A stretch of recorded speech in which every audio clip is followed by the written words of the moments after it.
लोकसभा निवडणुकीत विविध पक्षांकडून विजय मिळवत 73 रणरागिणी यावेळी लोकसभेवर गेल्या आहेत.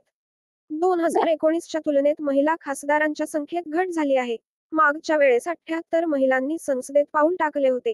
विशेष म्हणजे यंदा 3 महिला वयाच्या अवघ्या 25व्या वर्षी निवडून येत देशातील सर्वात तरुण महिला खासदार ठरल्या आहेत.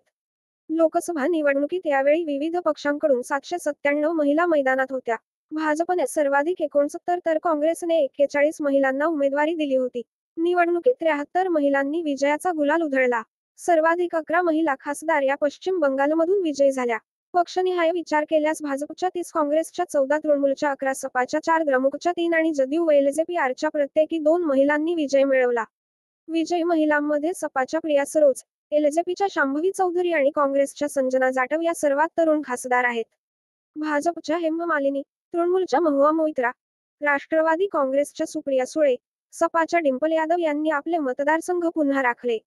तर अभिनेत्री कंगना रनौत आणि राजच्या मिसा भारती यांनी विजय मिळवत सर्वांचे लक्ष वेधून घेतले. मागच्या म्हणजे 17व्या लोकसभा निवडणुकीत 78, 16व्या लोकसभेत 64 आणि 15व्या लोकसभेत 52 महिलांनी विजय मिळवला होता.